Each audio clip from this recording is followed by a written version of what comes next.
Welcome back everyone to the Political Science lecture series. In the previous lecture we discussed the theory of separation of powers, the checks and balances and the functions and responsibilities of legislator.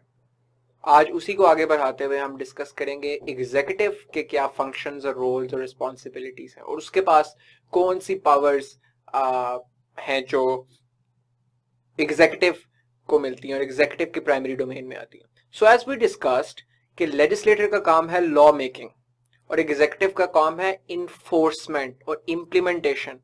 तो इस context में आपकी जो executive है वो implementation करती है laws की जो कि लेजिस्लेटर पास करता है.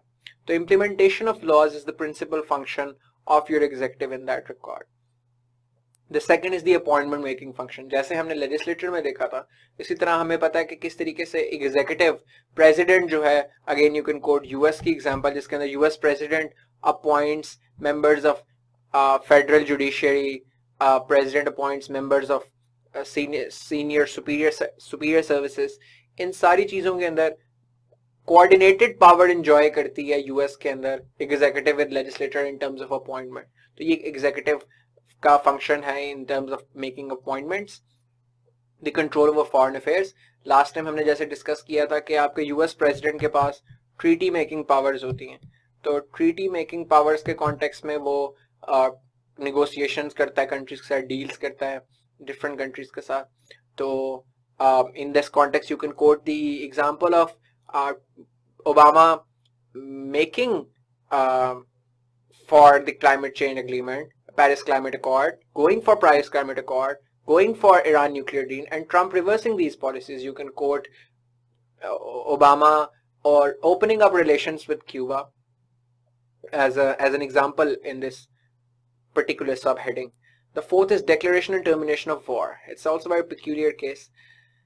Declaration of war की powers US के context में अगर हम देखें तो आपके पास प्रेसिडेंट के पास ये अथॉरिटी होती है कि वो वॉर डिक्लेयर करे, लेकिन उस वॉर को अप्रूव अगेन सेनेट करती है. तो अगर एक डिक्लेरेशन ऑफ वॉर है उसको अप्रूवल रेटिफिकेशन सेनेट से चाहिए.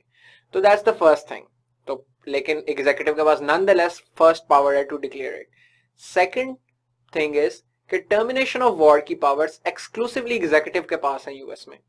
सो once the war has started the president can at any time terminate the war. तो अगर इसको तब उसको सेनेट की अप्रूवल नहीं चाहिए in ending the war. The fifth is the system of delegated legislation. That's very interesting because आपके सामने जो आपका लेजिस्लेटर है वो जनरली लॉ मेकिंग करता है, मगर एक मॉडर्न दुनिया के अंदर जहां पॉलिसी मेकिंग इतनी एक्सपर्ट ओरिएंटेड हो गई है, इतनी ज्यादा स्पेशलाइज्ड हो गई है कि अमूमी तौर पे legislators do not have expertise to make very particular and specific laws related to certain issues. आपके जो पॉलिटिकल रिप्रेजेंटेटिव्स होते हैं उन्होंने हर एक ने पब्लिक पॉलिसी में पीएचडी नहीं किया होता. जरूरी नहीं है कि आपका जो मिनिस्टर है वो खुद डॉक्टर हो, हेल्थ मिनिस्टर. जरूरी नहीं है कि आपका पब्लिक पॉलिसी में आपके तमाम मिनिस्टर्स बहुत वेल वर्स्ड हों. तो इस सिचुएशन में होता ही है कि दो चीजें होती हैं. अमूमी तौर पे जो बिल होता है वो बन के ही एग्जीक्यूटिव से आता है. मैं नॉन पॉलिटिकल एग्जीक्यूटिव की बात कर रहा हूँ, लाइक ब्यूरोक्रेसी, जो आपके टॉप लेवल पे सेक्रेटरीज हैं या पॉलिसी मेकर्स हैं, वो डिफरेंट पॉलिसीज के बिल्स ड्राफ्ट करते हैं, अपनी मिनिस्ट्रीज को देते हैं, वो मिनिस्टर्स पे पार्लियामेंट में उसको पास कराते हैं. या जो दूसरा तरीका जो डेलीगेटेड लेजिस्लेशन का सबसे इंपॉर्टेंट एलिमेंट है वो ये है कि लेजिस्लेटर जनरली ब्रॉड आउटलाइंस में अब लेजिस्लेशन पास करता है. ब्रॉड आउटलाइंस का से मुराद फिर ये है कि उसमें ऐसी चीजें मौजूद होती हैं कि एग्जीक्यूटिव उसे इन्फोर्स करते हुए अपनी मर्जी से गैप्स फिल कर सकता है. सो फॉर इंस्टेंस अगर लेजिस्लेटर ने पास किया एक बिल के आपसे हमें बचत करनी चाहिए और हमें हेल्थ के डिपार्टमेंट के अंदर 10% हम बचत करेंगे, will save 10% in health department. तो ये बिल पास होगा पार्लियामेंट से, लेकिन वो बचत कहां से करनी है, किधर से कट शॉर्ट करना है, क्या टेक्निकल डिपार्टमेंट से करना है, क्या दवाइयां जहां पर प्रोविजन की जाती है मेडिसिन की प्रोविजन उधर से कट करना है, कहां से करना है, वो एग्जीक्यूटिव डिसीजंस लेगी. वो डिपार्टमेंट के मिनिस्टर्स और नीचे उनकी जो फेडरल ब्यूरोक्रेसी है वो डिसीजंस लेगी. और वो उन गैप्स को फिल करेगी. तो that is the system of delegated legislation. The sixth is the financial function. आपके बजट को आपका फाइनेंस मिनिस्टर अमूमी तौर पे पेश करता है हाउस के अंदर, उसको ड्राफ्ट भी करता है और आंसरेबल होता है उसको एग्जीक्यूट कराने के लिए. Finance minister is part of the executive and he has lot of control and sway over financial matters of the country. Seventh is the judicial functions. Judicial functions में खास तौर पे हमने जिस तरह पहले भी डिस्कस किया था कि president, US president appoints people at federal judiciary. तो फेडरल जुडिशरी के लेवल पे वो अपॉइंट करता है. तो सबसे पहली जो एग्जीक्यूटिव पावर है वो अपॉइंटमेंट की केसेस में आपके सामने आ जाती है.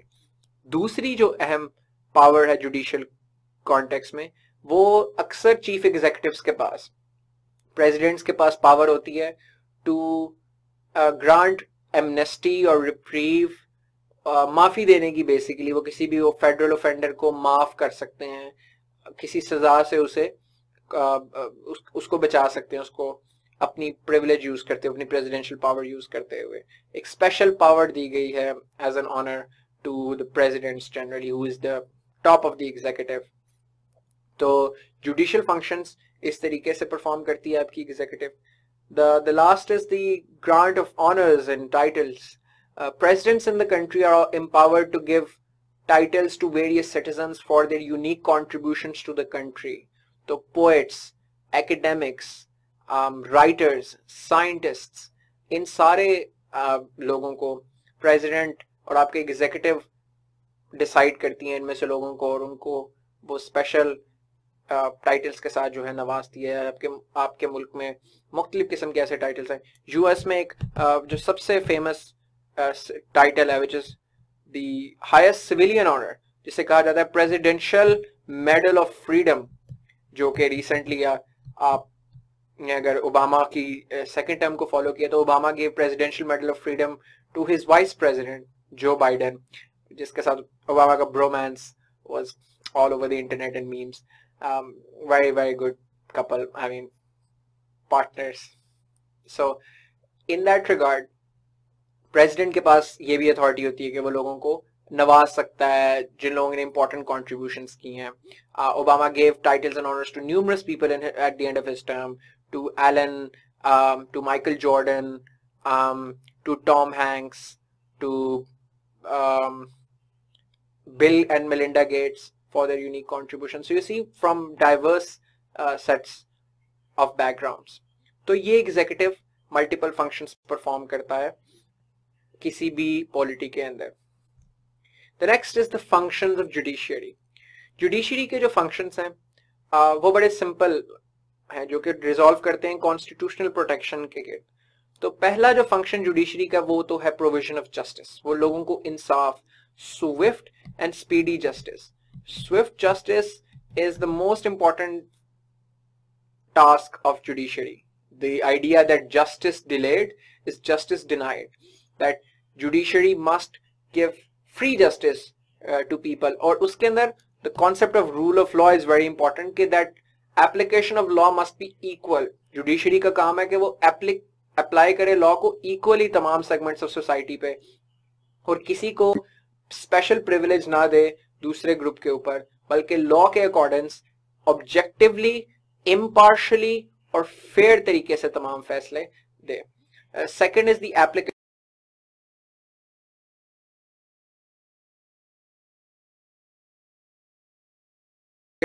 Of laws.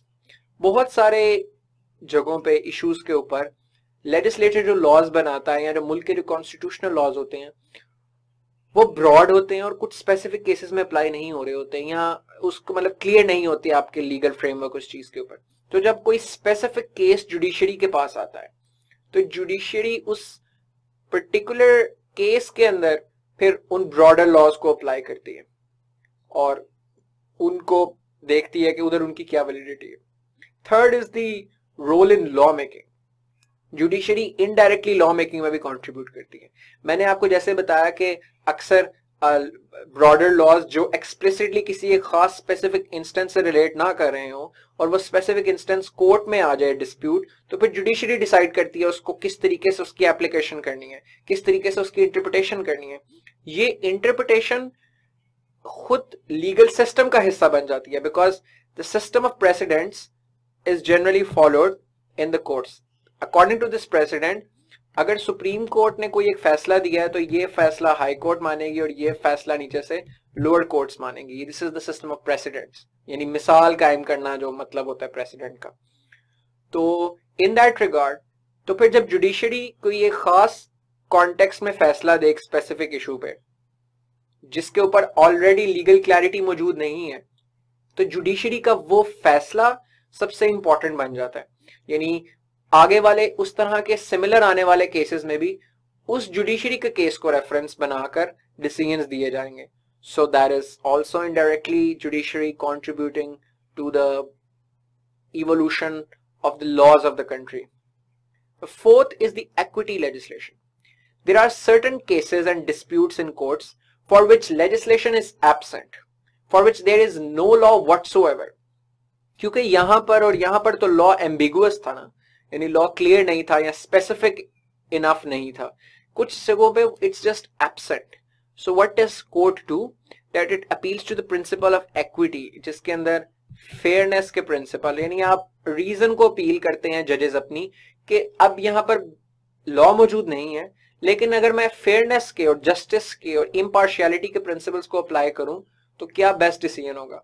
तो उस बेसिस पे फिर वो अपने डिसीजंस देते हैं। वो डिसीजंस इन टर्न्स प्रेसिडेंट्स बनते हैं और वो एक किस्म का इनडायरेक्टली लॉ बन जाता है लैंड का। That is why it's called equity legislation. Fifth is protection of fundamental human rights.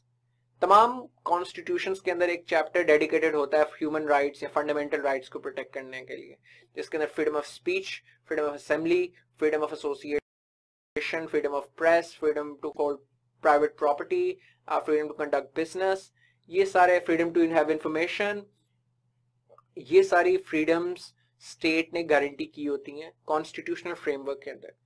These are the things which are inalienable rights of the citizens, and without those fundamental rights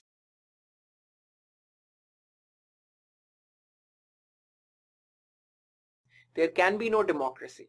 There is no purpose of living in an organized state and modern democratic structures if the civil and political liberties of people are not safe. And to that end, the judiciary plays the most vital and essential role. Judiciary constitutional roles को, constitutional rights को, fundamental rights को citizens की protect करती है। Cases जब आते हैं उसके पास डिस्प्यूट्स जिसमें फंडामेंटल राइट्स इन्वॉल्व होते हैं, वो उनको सुनती है और उनको फंडामेंटल राइट्स के कॉन्टेक्स्ट में डिसीजन देके इनको अपहोल्ड करने की कोशिश करती है theoretically. The sixth is as the guardian of constitution. Judiciary ने कॉन्स्टिट्यूशन के बेसिक स्ट्रक्चर को, बेसिक एसेंस को बरकरार रखने के लिए जिम्मेदार होती है।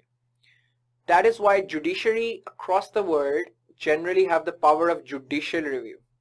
जुडिशियल रिव्यू की पावर ये है कि आपकी लेजिस्लेटर ने, पार्लियामेंट ने कोई लॉ पास किया, वो लॉ अपेरेंटली कॉन्स्टिट्यूशन से कॉन्ट्रडिक्टरी है, कॉन्स्टिट्यूशन के फंडामेंटल प्रिंसिपल से कॉन्ट्रडिक्टरी है।